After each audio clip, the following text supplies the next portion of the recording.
the healthcare system. Now, once you've settled yourself in Germany and you've done all there is to do to get ready and to be prepared to move here, once you get here, you are going to need health insurance. Before we jump into exactly which health insurance plan is perhaps right for you, we're gonna go through the system first. And that is because the system here in Germany is quite different than perhaps what you're used to back home. For us as North Americans, I can definitely say it is entirely different from what we usually expect or anticipate here when we first get to Germany. So first things first, here are some things that you should know before you need to use the healthcare system in Germany whatsoever. Health insurance here in Germany is mandatory for all residents of Germany. You don't have the option to pay out of pocket if you're a healthy individual. When you get here, whether you're on perhaps a job-seeking visa for 6 months or you're looking at becoming a permanent resident here in Germany,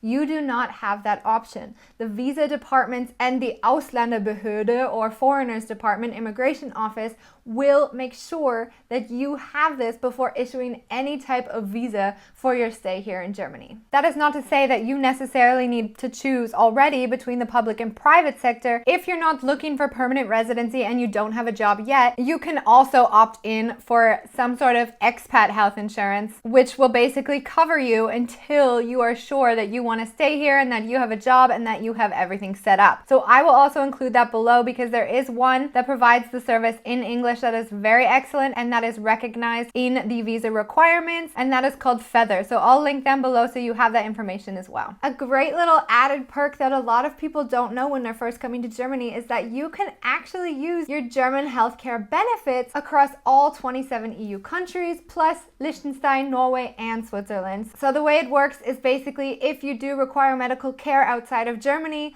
you do pay out of pocket for it initially, but all of those receipts can then be sent to your insurance provider here in Germany, and then they would then compensate you for all of the money that you spent on any emergency medical care outside of the country. You might have already done some research on which types of health insurance plans you can choose, but if you're looking at staying here more long-term, more permanent, then you are going to have to make the choice between public insurance or private insurance. Now, it's important to note that only some of you will have this option. You will have the option to choose private insurance if you're self-employed, if you're a civil servant, so perhaps you're a police officer or a teacher, or you're working for the government in some way, shape, or form. This would be a civil servant here in Germany.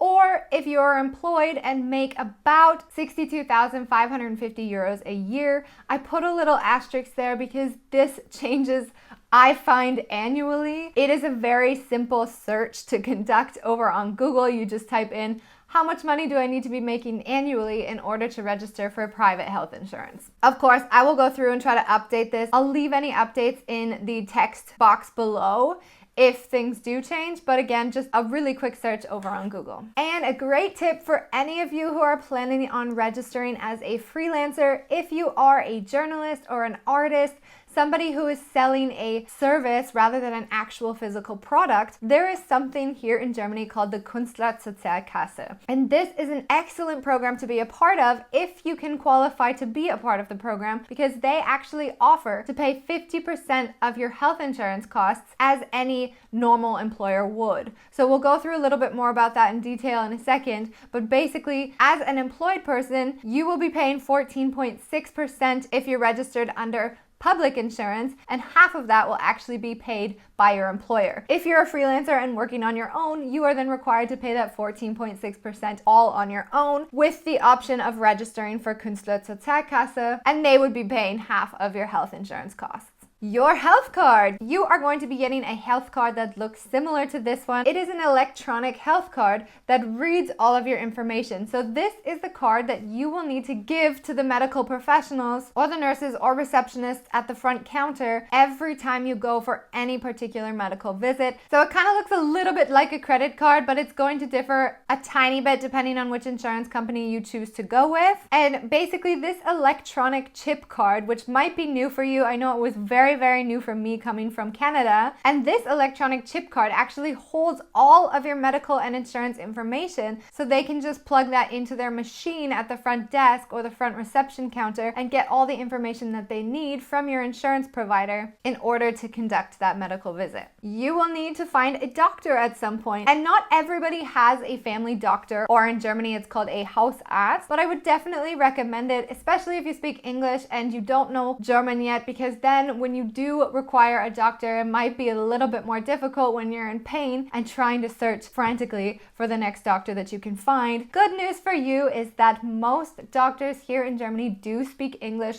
simply because of their profession. They are very, very well educated individuals, and you can also find a doctor relatively easy on multiple different search and comparison sites like Doctolib, Doctina, and Yameda, and I'll include those links below. They are also included in your program workbook, of course. You can go through and you can compare these different options, and then you can check off which ones you've done the research on to find yourself a family doctor. I'd just like to add a little note before I actually go and show you how easy it can be, but you need to make sure that the doctor that you're searching for accepts either public and or private insurance, because depending on what you decide to choose will depend on whether or not they will accept your form of health insurance. So I have chosen to go on the Doctina website, and that's because Doctolib is actually my favorite, but it is run in the German language, and Yameda is also a very popular one here in Germany, but that's also in the German language. So if you are just starting out and you don't know any German, then you can just head over to Doctina, because here, as you can see up there,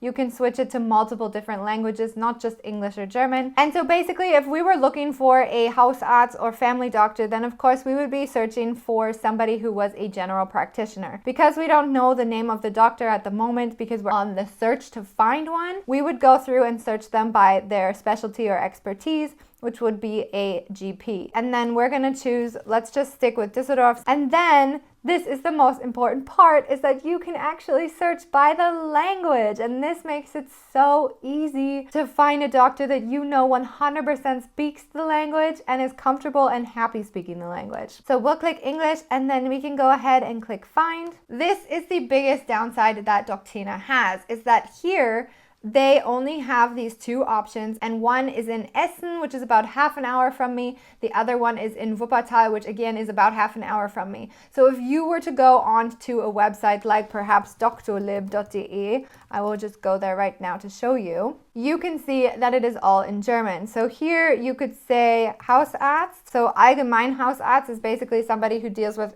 all different topics under the health system, which would be a family doctor. And then you can just go ahead and punch in the city that you're looking for. So then here under the filters, this is where you can then navigate which doctors would speak English and for what you might need them for. So here we're going to go to Gesprochene Sprachen and then go ahead and click English. Of course, you can see you can also search all the different languages here as well. I really like Doctolib, as I said, because here it asks you what kind of insurance you have. And Kasse means public insurance, so it's paid by the Kasse of your public insurance. Otherwise, it can be Privat oder Selbstzahler. And Selbstzahler would be somebody who's paying out of pocket. Privat would be somebody who is under the private insurance. So we'll just go ahead and click Kasse. And then here you can see their availability if you're looking for somebody who's available today or in the next 3 days. For me, I'm just looking for a family doctor, so that's not of huge importance. Under the Besuchgrund, you want to say why you're showing up for this appointment. This says Erstuntersuchung Neupatienten.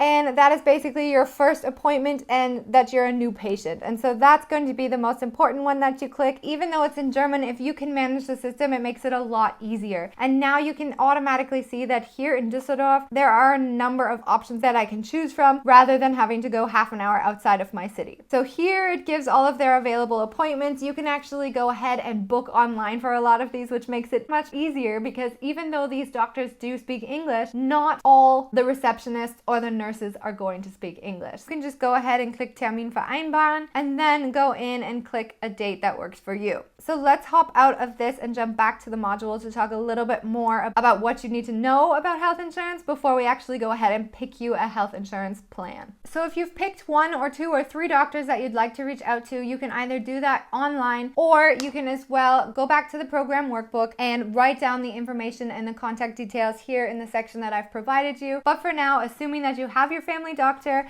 and that you're ready for your first appointment, I want to go through a little bit about the procedure of what happens at the doctor's office. So if you need to book an appointment, like I showed you, you can do this online. Otherwise, you can also give them a call. We will talk about walk-in clinics, or the lack of walk-in clinics here in Germany, a little bit later on. But what is interesting to mention is that you can actually drop by for their Sprechstunde, which is basically their walk-in hours, if you need to be seen without an appointment. I will note though, you might end up waiting quite a long time. I've waited 1 to 2.5 hours sometimes. You just have to be prepared. As I mentioned, you will always have to show your health card, and if it's your first visit, you're going to have to fill out more information. There is going to be a long document that asks you a number of different questions. If you're lucky, the doctor might also offer this form in English. I would ask just to be sure, otherwise you're going to be sitting there for a very long time trying to Google Translate all of it like I had to. One of the more popular questions that I receive from internationals is,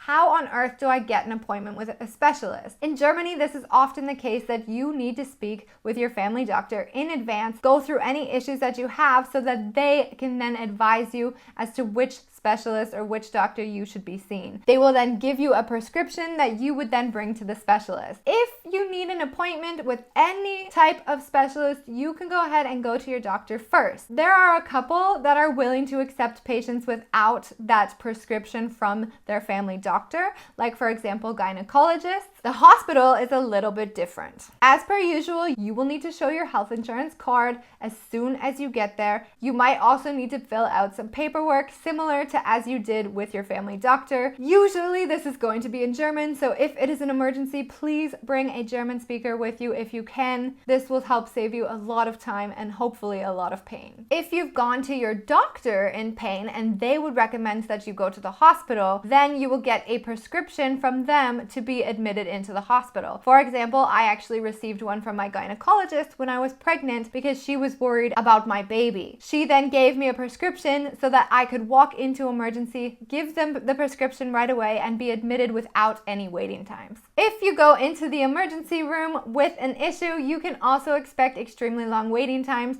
Basically, the way they do it here in Germany and in many other countries is they take the pain patients first. So if what you are there for can be waited on, then they won't come and help you until they've helped all of the other people out who have perhaps worse conditions than you. So while we have 911 in North America, in urgent cases in Germany, you are going to call 112. This is actually the number for the fire brigade and the ambulance. So if you need the police, then you would call 110. Otherwise, if it's a medical emergency, you will be dialing 112. And back to our discussion about walk-in clinics. If you don't know what a walk-in clinic is, this probably doesn't matter to you. But as a North American, we have a lot of doctors' clinics that are actually called walk-in clinics, and their sole purpose is to accept patients who are walking in with injuries or issues that they need tended to right away that they weren't able or didn't have the time to make an appointment for. In Germany, there is no walk-in clinic, so basically your only alternative to receiving immediate non-emergency medical care is to either call your doctor's office, hope that they have these open Sprechstunde like we talked about before. Otherwise, if they're not accessible at the time that you need them, they might also leave a voicemail or an out-of-office note that gives you a phone number or a contact detail that you can reach out to in case of an emergency. Now, I've ran into this issue where there's no walk-in clinics available, but I didn't think that my issue was big enough that I needed to go to the hospital. I'll actually link that video down below because it might interest you about my experience, but I have to warn you that it is a little emotional. Since they don't have walk-in clinics here, they sometimes do have these ärztliche ärztlicher Notdienst clinics, but I know in Düsseldorf, for example, their hours can be quite strange. Don't make the mistake I did by going into the emergency room at 4 o'clock in the morning. Call 116-117. It is a phone number that is free of charge.